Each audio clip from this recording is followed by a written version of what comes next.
Figure Plus Club.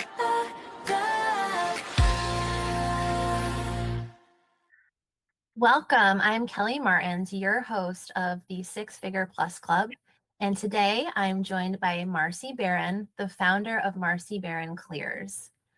Marci works with spiritually open female entrepreneurs to help them clear what's holding them back so that they can step into more money, more visibility, and more success without burning out.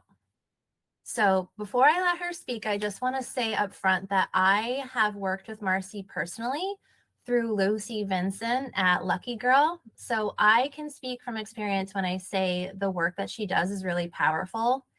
It has been something that supported me, not just personally, but also in how I show up in my business as well. So welcome, Marci. Aw, that just made my heart so happy. Thank you, Kelly. Thank you for having me. Of course, of course. So I would love to just start at the beginning. Tell everyone a little bit about yourself and your business and how you got into doing this work. Thank you. I would love to. I got into this work because I needed this work. There was this laundry list of things that I went through in my life, and talk therapy helped me understand what was going on, but it didn't give me the resolution to actually feel better. So I'm a dual master's trained, triple licensed New York educator. And I had my children. And when I went to go back to work, I didn't get into teaching. And I just, as a person who loves to learn, started going to, at first was an energy healer that really worked with me on trauma and what I say the issues in the tissues. And then I was like, wow, this is really exciting to me. So I started learning because I love to learn. And then I was like, okay, what if I start my own business? And I literally took a leap of faith after getting, let go from a nonprofit organization and started my business, and have been in entrepreneurship now for about 13 years. And as I went, I started taking different certifications and different ways to round out my tool belt to help people. And it started with health, wealth, and relationships. And now I've really niched into helping female entrepreneurs, because I believe that the work that we do in growing a business really touches on what we need to integrate and heal within ourselves, because so many things come up as women, right? Yeah, for sure. So something that I see a lot in the work that I do is when I have a business owner that comes to me for marketing, or they're launching a business or something, there's always that layer of imposter syndrome or self-worth or something that needs to be worked through, especially when it comes to putting together their core offers and their pricing. They're like, oh, I can't charge that. It's like, well, yes, you can. Like you are valuable, right? Right. Always going to come up.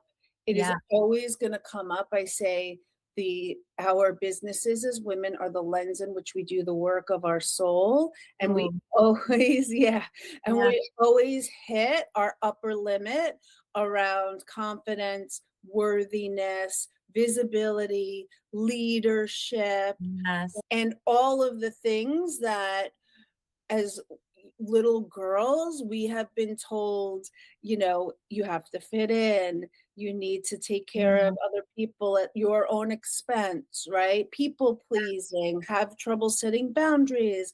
Ooh, what if I do this? What if I say this? Oh, I can't charge that, as you say. And right. So that's where I work with women in business. It's like, yes, you can. And for some of us, most of us, all of us, it's like you can't talk someone into that. It has to be an internal, energetic, that when you believe my prices are worth this, then you can sell. Then you're a magnet. Then people are like, it's like, there was a really great analogy I saw online. It is not mine, but it's like, You go to Costco and you buy a water bottle for $1, right? Yeah.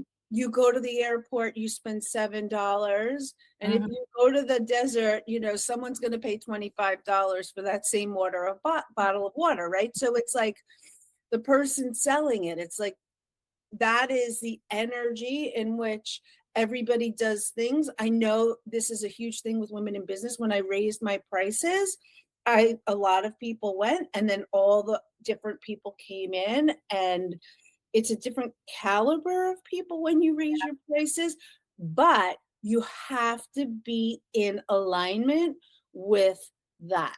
You can't white knuckle your way through it, because then the energy doesn't match. The words and the music don't match. Yeah.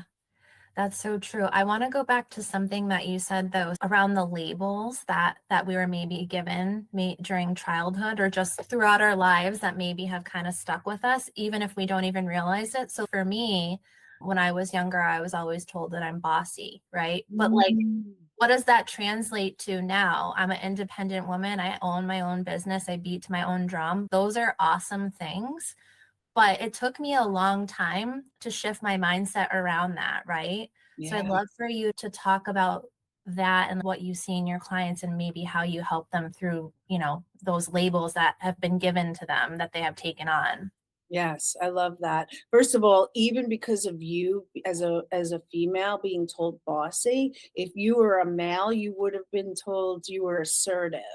Right, right. There's a different lens, right? So all humans, I'll give just an overview. From 0 to 7, children's brains are in theta brain waves, which means it's a hypnotic state. It's a meditative state. So literally everything they see, everything they do, every experience goes into their brain as like a hard drive, even if they don't remember.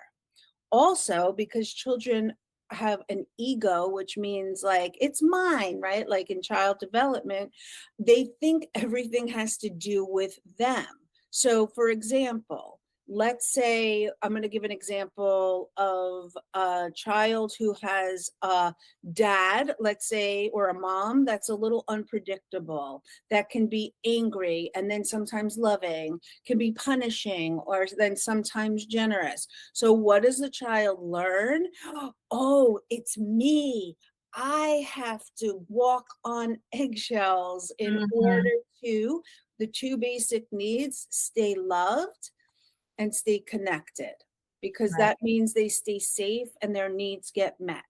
So what does the child learn? Okay, I have to be a certain way, and these roles then follow us, because when you're good and dad is like, oh, she's so good, you get rewarded, then these roles, these way of being show up in everything. How you do one thing is how you do everything. So it shows up in business, it shows up in relationships, it shows up in friendships, family dynamic, all of the things, until a woman says, wait a minute, this isn't serving me anymore. I don't know how to set boundaries. I feel like, even in working with clients, right? I work with these Mhm. people, like these clients want everything. And I just am like, Yeah.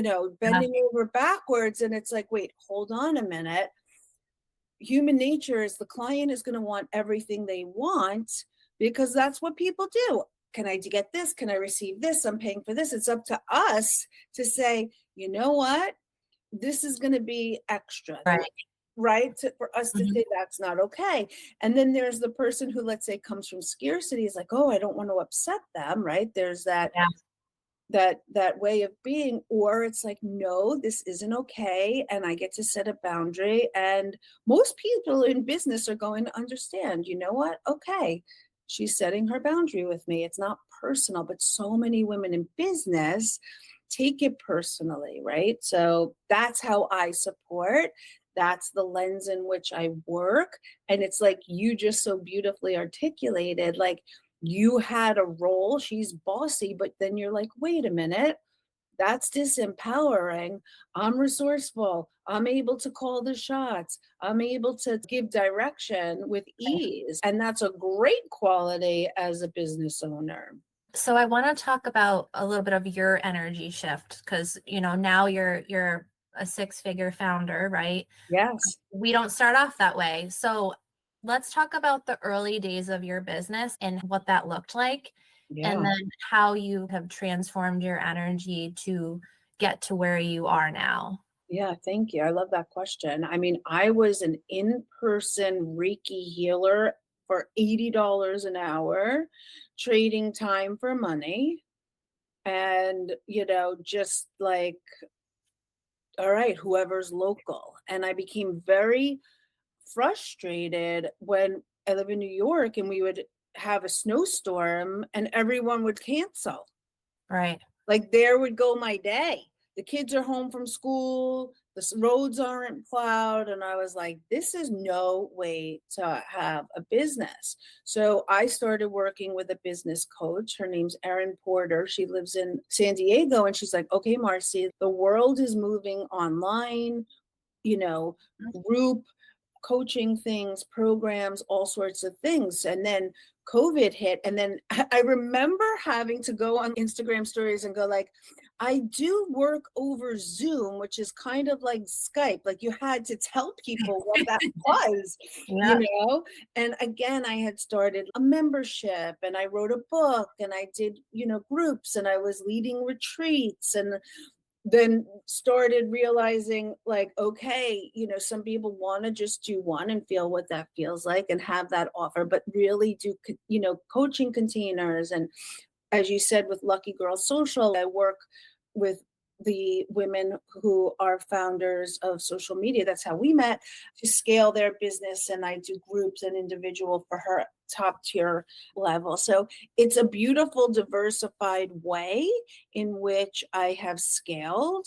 Yeah. And I know what I am worth. Like my words and music, I say this, the words and the music match, because I know what I'm capable of bringing clients as far as their next level, their leap, moving the income ceiling, because again, everybody has that edge, Mm-hmm.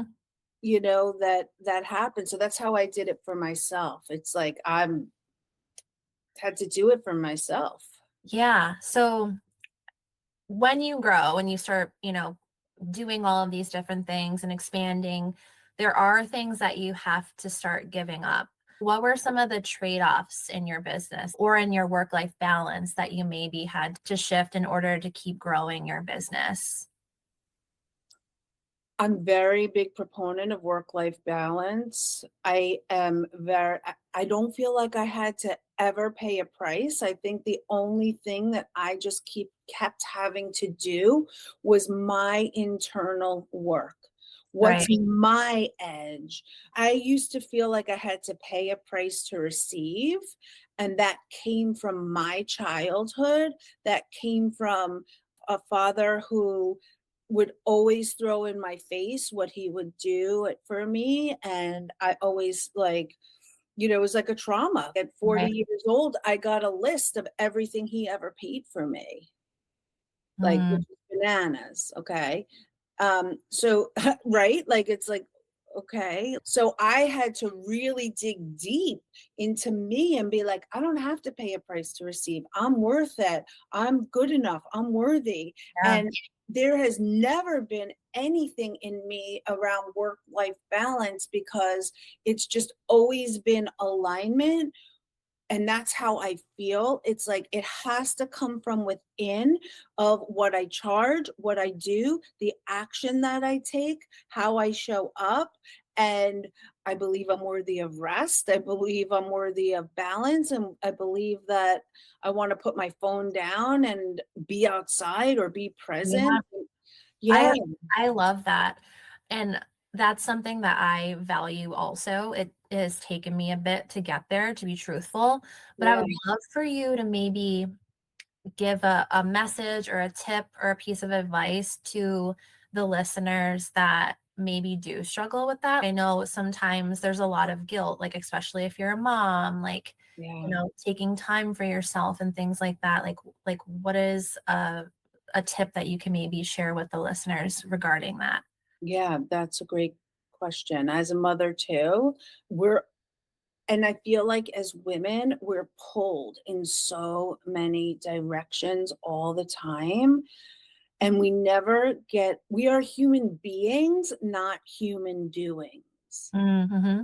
That's the tip. If everybody can remember, I'm a human being and I get to be and I get to fill my cup first. I can't give from an empty cup.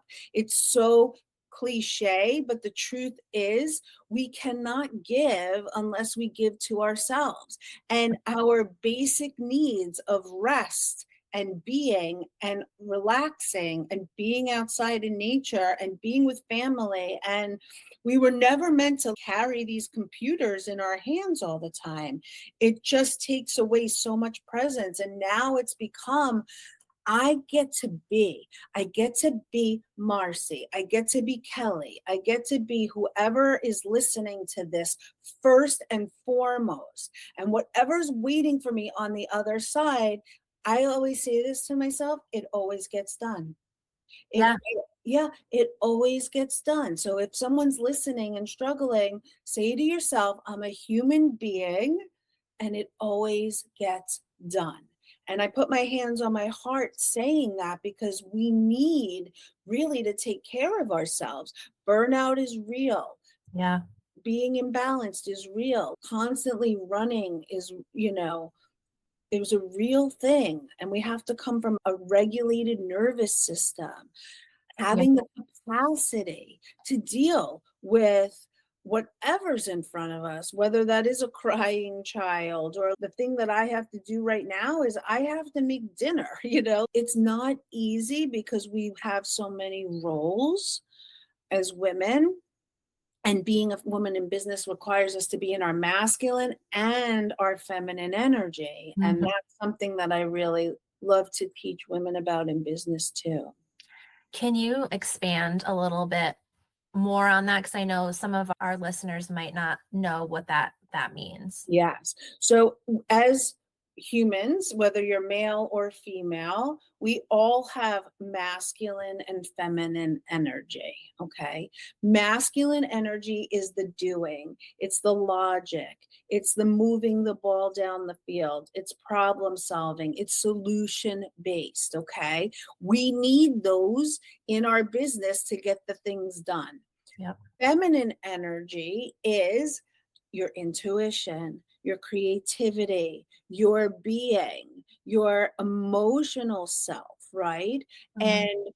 And as women, most of us, it's read in our feminine energy in who we are as women. Okay, that's typical, is always exception. In business, we have to lead with our masculine energy. But what I will tell listeners is there's a beautiful circuit that everyone can get to be and work within. So the feminine comes up with that creativity. She's the creatrix. She comes up with that great idea. Okay. Mm. She has the intuition. She knows. She's like, wow, okay. She can hand it off to her masculine energy to go, okay, now go do the things to move the ball down the field. And then the feminine gets to receive it because masculine is giving, feminine is the receiver, and she gets to receive it. She gets to enjoy it. She gets to go, okay, this was the fruit of that experience. And what I tell women all the time is it's really important to lean into your feminine essence as much as you can, because that's when we get burnt out. We're not meant we don't have testosterone like the way men do. We have 28-day cycles, right?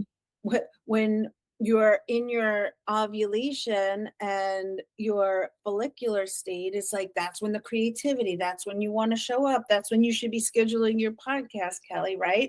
Yep. But it's like when you're in the bleed, right? Or if you're in, a lot of people are in the luteal, which is like the PMS, it's a much more internal process. That's not when you should be meeting with clients. That's not when you should be networking, right? I talk about a lot of maybe take a look if you're tracking your cycle to plan your month. There are Basis of that. Yeah. yeah, and there are great gifts in the luteal and the menstrual phase, as well as, when you're like feeling much more magnetic and you're ovulating, right? There are gifts in all of them. So that's how I like to, again, help women or just anyone listening. If that, like, I have a 20-year-old daughter. I didn't make her go to high school when she had her first day of bleeding. I was like, honey, it's okay. Math and English will wait. Like, she just, needed to be in bed. And that's somewhat revolutionary, I think, for some people to hear. But again, Yeah. like, honoring, okay, like, this, listening to your body is more important than, like, let's bust through what society expects us to do as far as getting stuff done. I love that. And as you're talking about that, I'm thinking about how I operate in my business. And I have set days on my calendar where I'll do lead generation, and then I'll reach out to people, past clients, whatever. But if my energy is low, I don't do it. Right. Because I'm like, I'm not in the right headspace to reach out and, try to sell myself or, try to Right. connect with people. So I agree that it's really important to honor your body and how you're feeling, especially in business. And I understand that, not everyone has the luxury to do that, in the work that they do, but I'm truthfully grateful that I have built a business where I can. Exactly. And that's why we do this. That is why we do this. And even if, let's say, someone listening doesn't have the luxury to do it, front load on those first 2 weeks that's Right. when you're going to do lead gen, right? Yeah. There's a way to do it. And I think the thing that happens, Kelly, is that most women are like, oh, there's something wrong with me. I'm not motivated. Why can't I? Yeah. And it's not that.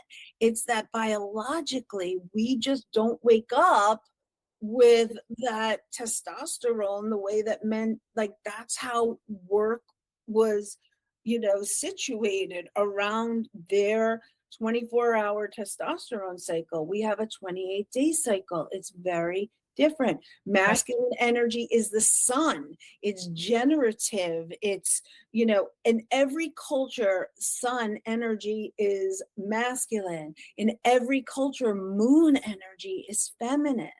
And we go by the moon cycle, and feminine is reflecting that light, right? It's a very different energy.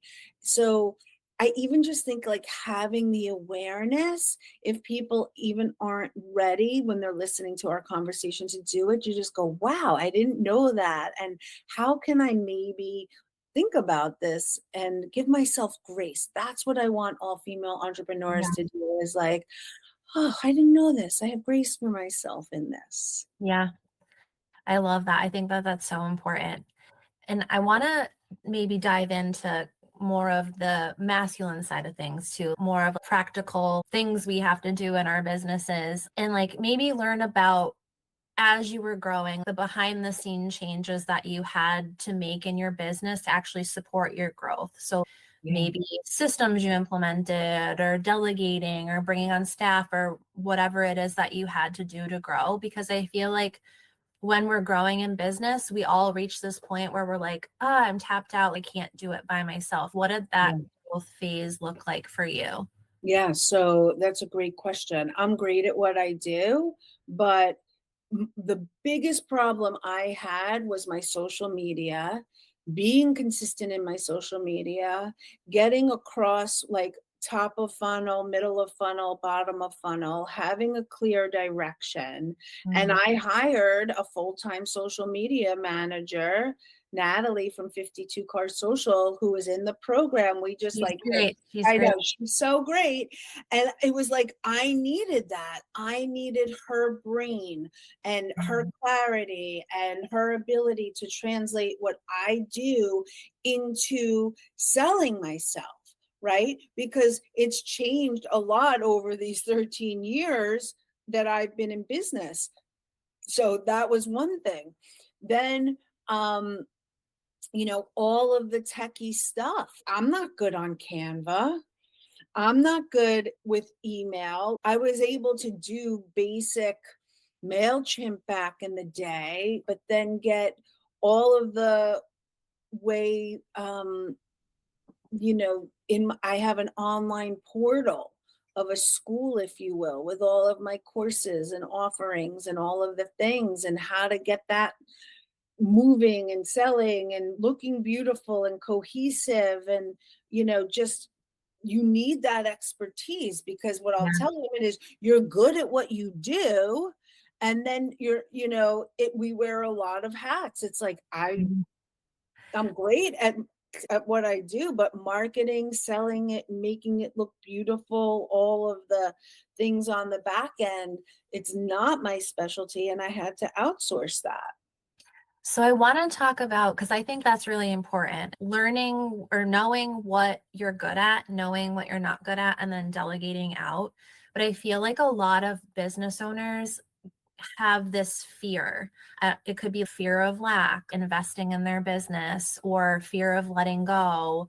Can you Oh, talk yeah. about that? Like, did you have any of those fears when you started delegating? And what are some tips that you could give to people who maybe are kind of stuck in those mindsets? Yeah, I love that question. For me personally, no, because I've never been a micromanaging, controlling person. That's just not my personality. But there are a lot of women, the polarity is control and surrender. Okay. Mhm. Like that's it, right? So what I would say is, to women who struggle with that micromanaging, with women who have to constantly be in that state of control, is to say to themselves, what's really underneath my needing to control? Mm. And then you could do the 5 whys. It's a really actually cool exercise. So you say, I'm afraid it's going to not be good. Okay, so then the question, why won't it be good? What are you afraid of it not being good? And then you answer that question. Well, then, I won't make as much money, or I won't know what's happening, right? A lot of people with control, it's like they have to try to because they don't feel comfortable making mistakes. They don't feel comfortable if things get messy. They have a perfectionistic way, and that is okay, because again, what we know is this is what kept them safe, right? Right. Yeah. This is where this need for control comes from. If I can control everything on the outside, then I feel better. And they needed to do that. So again, it's like I'm safe no matter what. Mm. Yeah. It's That's okay a to make, great mantra, right? I'm safe no matter yes, what. Yeah. I love yeah. that. For me, my thing has always been fear of failure, Mm, as a business owner. But one of the first things that I did was start investing in business coaches, finding the people that have walked the path before me to make it a little bit easier. So yeah. for me, that was my first step before, delegating and, all of those things. But I'm like, okay, I don't know what the next step is, but I need to find somebody who does and then walk the path that they walked. So that was Oh, a big brilliant. for Yeah. me. Yeah. You're investing in expertise. Right. And that's exactly what it is. And like I said, I worked with a business coach. Mhm. Everybody in Lucky Girl Social is doing the same thing, right? It's like Yep. someone is helping me see the path that I haven't been on. I do it with, even all, like I call them the bells and whistles of business, marketing, the tech, all the stuff. It's like, I don't know it, so I'm going to invest in somebody who knows. And I think every time we invest in ourselves and something can relax and we feel supported, and then it comes in from somewhere. If we invest in someone else, we believe in that, and then someone else invests in us, and it becomes a beautiful mirror or energetic exchange. It's pretty cool how that happens. Yeah, and I'm a big advocate for coaches. I think that every business owner should have a business coach. I'm a big, also on the personal level, everyone should have a therapist. I think that everyone just Yeah, needs someone to yeah, talk to help them, grow and become a better version of themselves just in general. yeah. I 100% agree with that. The more we become emotionally regulated, the more we become able to take care of ourselves amidst everything that's happening in the world, we become better people and it ripples out. So I want to talk about some reflection questions. So looking back, what do you think was one of the biggest shifts that allowed you to grow from where you started to where you are now?